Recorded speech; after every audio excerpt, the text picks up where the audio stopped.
Good morning, everyone. Janie here. Welcome back. I am not in my garden today. As you can see, I am back at the Roberta Walker project, and today is installation day, plant installation day for the Japanese garden, which is very exciting. So let me go see if I can find Roberta. Oh, there she is right there. Good morning. Good morning, Bill. Good morning. How are you? I am excellent today. This looks amazing. Well, it's nice and clean and ready. Bill and I, sort of look at this space and we call it the Japanese garden, but it's not a Japanese garden. Honestly, Japanese gardeners might be offended by that. What I'm calling it is an Asian-inspired garden. Love it. Very appropriate. Yes, because we're right between a big great room, family room, and the library. So this space seemed to me like a serenity space. Yes. You could leave one. There's the Ippei deck. Ippei is a rainforest. This is from the teak family. It's a beautiful wood. It's extremely hard. It's warranted for 25 years, and you can barely drill into it. Really? Yeah, and you have to use stainless steel screws, but it's a beautiful, beautiful wood, and it's very expensive. So is Ippei the name of the tree? Is that what it is? No, Ippei, it's E-P-A-Y. IPE. I call it E-P-A-Y. It's IPE. IPE, okay. Brazilian hardwood. It's sustainably forested, and it's the best material ever. And it's gorgeous. And probably the most expensive for decking. But it lasts. It'll definitely outlive us. It's wonderful. Cockroaches and Ippei will last through the nuclear. I Love know. it. Love it. I don't know. Not cockroaches. Okay, so anyway, that's the intention. So I'd like to point out the elements that we're talking about as Asian. And the first would be the boulder. And if you could, now it's all surrounded with plants, which we're going to distribute. But having a boulder in the garden, in a Japanese garden, boulders would represent mountains. Okay. So, but here it's a statement, because any boulder has been here for thousands of years. And when you place a boulder, certainly one that size, in your garden, it's its own sculpture. Yes. It's a statement, and it's also grounding. So that's part of the Japanese garden as well, is something grounding and peaceful. It's not moving, not going to yell at you. I love it. I love it, Roberta. I love that. And then, of course, a bench to sit on. Okay. And this is made out of the Ippei as It's well. also Ippei. Gorgeous. And then my client chose the fountain. We could turn that on, can't we, Bill?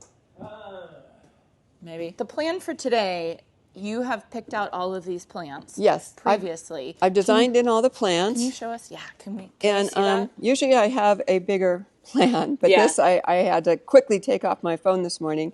So this represents this particular area, which we're calling Zone 6. Okay. And also, eventually we're going to go around the library to where the catio will be, and we're going to plant that, and we're going to plant the rubus ground cover that we spoke about before, and then the... So this is the area we're doing today? Just this area? No, we're doing all of it today. Oh, we're doing all of it today? Yeah, we're doing all of it. Yes. Yeah, Wow. this is all Zone 6. Wow. Yeah, but, it'll go fairly quickly. This is amazing. I love seeing this type of stuff. This is so beautiful. As a designer, and anyone else that may be doing design, everything changes. Yeah. So this is, I think, the third iteration, because the door moved, those doors moved, and so when you first start with a new build, you're going off a plan that's been done by the architect. And then there's reality. Right. Right. You actually see it. Yeah. Yeah. So here's the water feature. Oh, isn't this gorgeous? And I'm going to put, this is a weeping cherry. Gorgeous. So I'm going to put it in back of that fountain, and as it blooms, it's going to bloom, I think white or pink. I have two whites and one pink here. So it'll be seen by this dining room here and the great room. Oh my God. When you look at. And that's what's important, is putting things where you could view them. So I always go inside the house when I'm working with clients and look at what they're looking at. Right. That is one thing I always forget that aspect. And then when I hear you talk about it, I'm like, oh yeah, I should go inside and look out. That's good advice. It's important. A lot of people will plant things that look really nice in front of their windows without knowing that they're going to get 30 feet and you'll never be able to look out your window. Block it out. So you won't have any you don't sunlight. want to do that. Yeah. I love the weeping cherry because I always think of, I know it's not Japanese inspired, or Japanese, but like the sakura, the cherry blossoms in Japan, right? And that's so perfect. These are Japanese. I mean, when you go for the the cherry season there. You're looking at all the cherries, the weeping cherries. I mean, it's just stunning. What I'm going to do is I'm going to hail one of these hard workers behind me, and I'm going to get that that tree put in place. Okay. Let's come around this way. So I want to put the tree right here. Okay. That's the beginning of framing that area. Now we're going to need the 2 acacia cousinettes right behind you. So now cousinette was from the Addams family, right? I think so, yeah. Okay. Yeah. So this plant, these beautiful plants, they're called cousinette because they get real shaggy, and they'll get like 3 feet wide. So we're going to put one right there. And, oh, you know, I need a third one. You're right. Another one right here. I'm sorry, an una mas. I don't know if you guys heard Bill mumble under his breath, I'm always right. You guys have worked together for a long time, I can tell. And the happy thing is we're not married, so he doesn't have to listen to me, and I don't have to listen to him grumble. So 2 pittosporum golf balls. Now, pittosporum golf balls are called golf balls because they grow in, not that one, those are the gardenias. To your right. There's one. Okay. That one, and Here's there's one, here's two, one. and there's 2, one over on Janie's right. Right here. I mean, even look, when you add the plants, you're adding the frosting to the cake. Oh, it's just so pretty. It's so lovely. Okay, we're going to put one here. And then we're going to put another one kind of right here. Okay. Then we're looking for an azalea. With any garden, you want to have, for me, 80% of your planting non-deciduous, which means evergreen. Okay, 80%. Yeah, because the other 20% of all the color Yeah. is going to be gone at one time of year. So Right. in the winter, you want to have a garden that still looks like a garden. Yeah. And then the surprise, just one right now. That's a gardenia. That one's going to go right at the corner here. And now I have 4 gardenias here. And it's the big gardenias, not the little one, like the one right here. Yeah. There should be 4 of them. And we're going to spread them out along the wall. So these are gardenia viecii, and they get 4 feet high by about 4 feet wide. Beautiful. Okay. Beautiful, beautiful. Another one here. And then here's my beautiful Ryusin maple. Gorgeous. Oh, it's starting to bud. It's got buds. I know my one at home does too. I'm so excited. So pretty. yeah, that looks good. Putting everything down, you say, oh gosh, there's so much space in between. Mm-hmm. Plants grow. They grow quick. This will be almost like a hedge of gardenias with white, fragrant blooms. But if you shove more plants in around the base, you're going to lose the concept of the design. Yes, You know, it just has to, just be patient. This is so inspiring, Roberta, to see how you're doing. Like, it just makes me want to go home and do this whole thing to my house. Well, I'll help you if you want. Oh, thanks. Did you guys hear that? Did you hear that? Can you take this and put it by the boulder over there? Then there's 4 hydrangeas. You see that they look like sticks right now? Those are the hydrangea limelight. Love. They have the cone-shaped... The panicles. The panicles. Yep. So these are your deciduous. These are the deciduous. These are your 20%ers. Yeah. Uno is going to go over here, and the other one's going to come. We're going to do 1, 2, 3. And hydrangeas get quite large. Yeah. A little bit more. So the reason I put the hydrangeas there is as the sun comes over, because west is that way, they'll get some sun, and then it's over the house, and they're in shade. So you got to think about all this stuff. It's going to be gorgeous. It's going to be so pretty. Placement is so important. Okay, so let's finish this fountain. So the other hydrangea, and then I have a Japanese maple. You see with the ribbons on it? This guy is going to go here. That's going to go here. It's a beautiful Japanese maple. It's called a Tame Yukayama. Tame Yukayama. And it's red, and it's weeping. I love. And I can see it's a little protected. Yeah. Right, underneath the eave. Okay, Nandina firepower. I need that and 1, 2, 3 carex grasses. So How many Nandinas? just one little firepower for right now. What are the other ones? Carex. I need 3 carex grasses. The gold, evergold, Yeah. Those might be a chorus. I think they're okay. So let me look. That one is going right. Where's my hydrangea? Okay, so I have that hydrangea. So let's put that right here. Everything sort of spread out when the door moved. Put that there.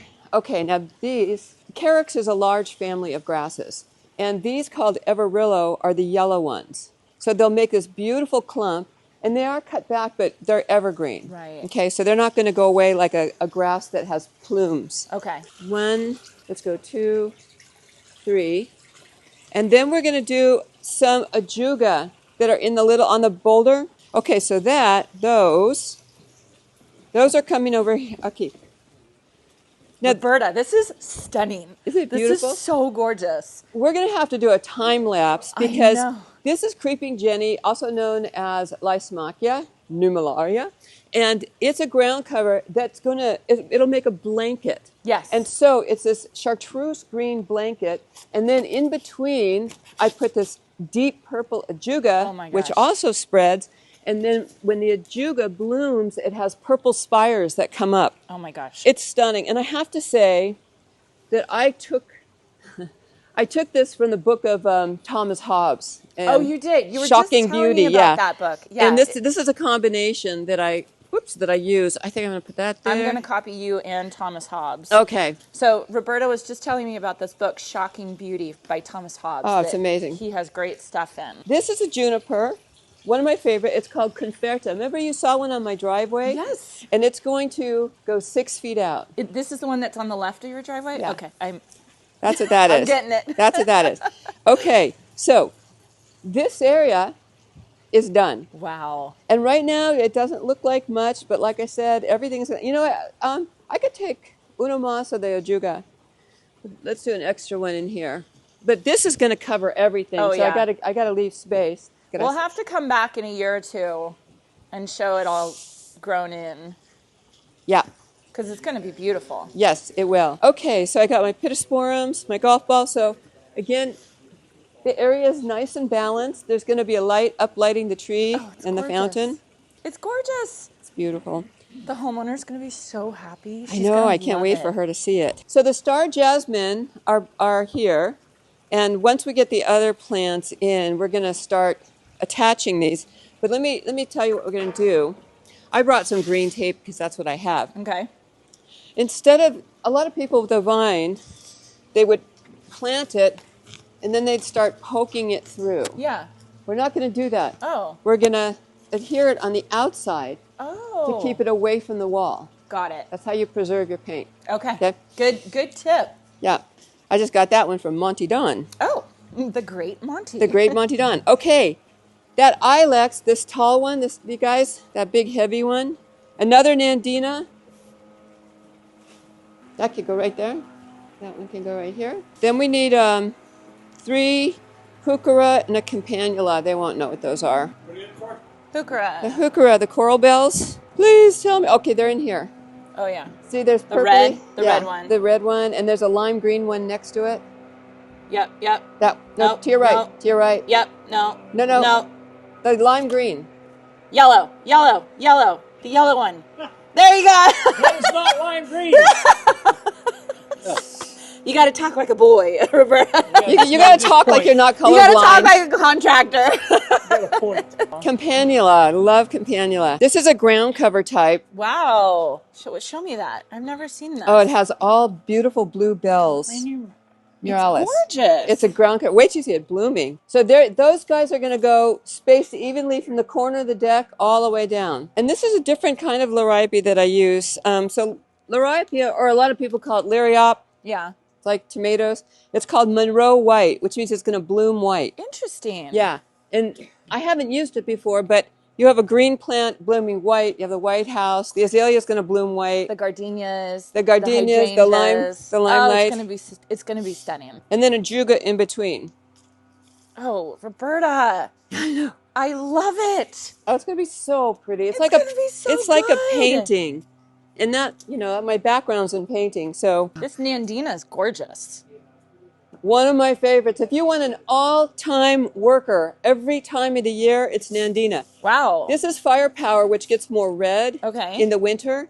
Its cousin Gulfstream also gets red, but it's got more pointed leaves. Okay. And its big cousin, Nandina domestica, can get 7 to 8 feet with those red berries on them. Wow. Heavenly bamboo is a common name, Right. but they have no connection to bamboo. So 2 more fabulous plants that I don't think people use as much as they should are flowering quince. As these get bigger, so they bloom, usually they bloom and then the green comes, but we've had 70-degree days. Right. So it's been quite warm. but this one, it's sort of a dwarf, so it'll get, I'm not sure if it says on here, but Chanameles is quince, flowering quince. Yeah. And you'll see in beautiful bouquets in the very early spring, big canes with the flowers on them. Yeah. The common ones that you see outside are red. Yes, I've seen those. But the white are so lovely. It's beautiful. Oh, gosh. There you go.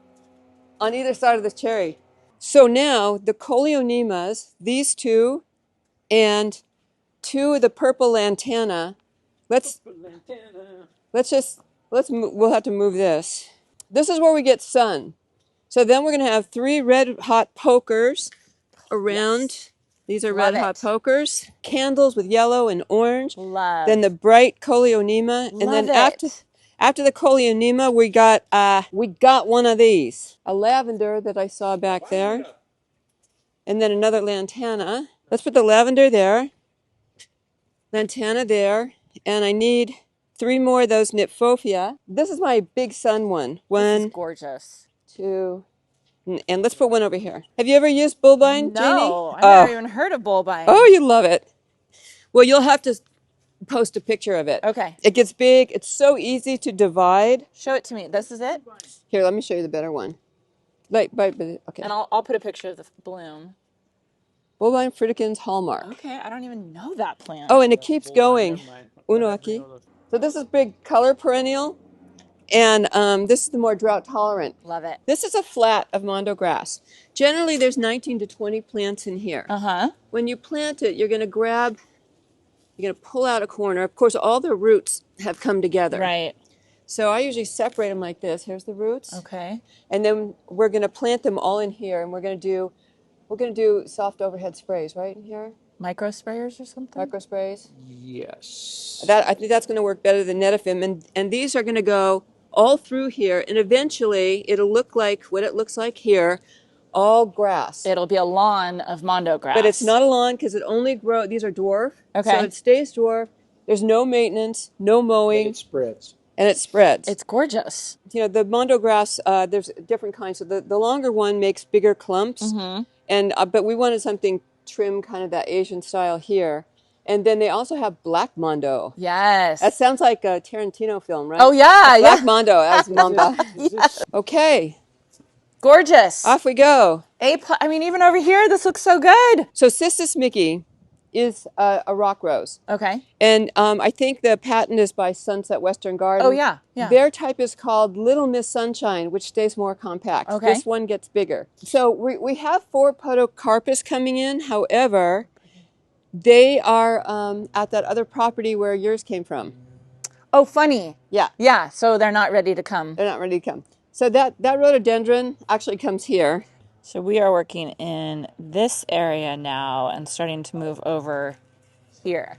This is Ceanothus Diamond Heights. Beautiful. And it mounds. And what I've done is a whole area behind you is going to be a deep, dark green color. Yes. And then these are going to poke up in mounds. Roberta. It's going to be stunning. Roberta. And no maintenance. I love it. No maintenance. Oh my gosh, I love it. I remember you telling me about this. And each one of these are going to spread to about 7 feet wide. I love it. So it's a great ground cover. And I think it's called Rubus Evergreen. I think I might have said ever something, but it's evergreen. Rubus Evergreen and Ceanothus Diamond Heights. And remember, Rubus also comes, it's in the ribes. Yeah.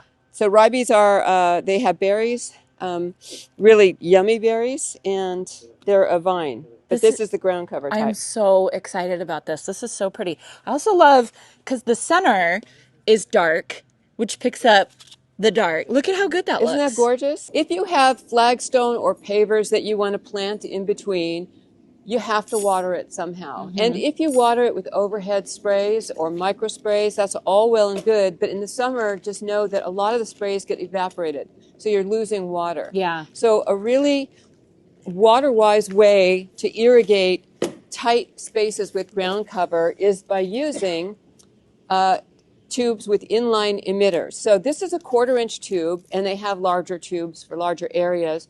Let's say if you're doing a whole planting along the driveway of big shrubs, then you could use was it 5/8 or the half inch? Yeah. Okay. So within the tube, there are emitters inside. That's why they call them inline, and they're every 6 inches. So if you're using these for a garden bed, which I use, I don't just do one line because it gets over 100 here. I have rows like this. Oh. Okay. I do rows of it. That way, your planting will all get water because drip, remember, just goes down and waters the root. Right. So if there's a 9-inch space and Yeah. there's 100 degrees, your plant It's isn't not that gonna- 9 inches. It's yeah, not going to make it. Yeah. So the first thing I'm going to do, because there was a lot of construction and then these were poured, I'm going to put down some really nice planting soil in here. I'm just going to do a little bit of it. In fact, let me clear this out. You want to make sure there's no rocks or debris. I'm not filling it to the top, and I'll show you why. Okay. Down to that end. So Let's just cut it to length. these are staples or stakes. Oh, they're right here. They're metal. And you'd want to go, I like to go to an irrigation supply place to get them because if you go to some of the nurseries, they're much more flimsy and there's just a few in a pack. They're expensive. Oh, okay. Here's the thing. When I watch Monty Don in England, butter soil. Oh, I know. I know. Not here. When I see them dig in the soil, and then they don't put any drip irrigation, they're like, you got to water it in. And they get a watering can, and I'm like, huh? Yeah, they walk around with a little watering can. know. Okay. So this end is going to connect to the larger drip irrigation hose, okay, which will be in here. Okay. And then with that hose going through here, these are only 1 gallon per hour emitters in here. The emitters that we're going to put on the bigger things are 2 gallon per hour. Oh, okay. Okay. So here we are. We have a flat Corsican mint. Okay. And here's why. Smell it. It's minty. Oh, I love that. It's minty. Oh, I love that. But you see this the roots in the dirt? That's why I put it this way. That way it has room to grow and puff up.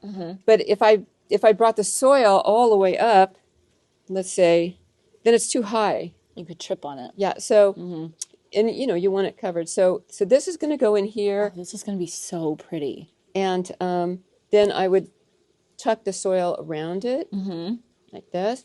And remember, it's a ground cover, so it's going to take off. Okay, so you put the drip first. You and put the then soil first. soil first, then the drip. then you Yeah. put that on. And now I'm not going to put it right here because it grows. Okay. Okay, so we need it to spread out, and if it was tight like that, it has no room.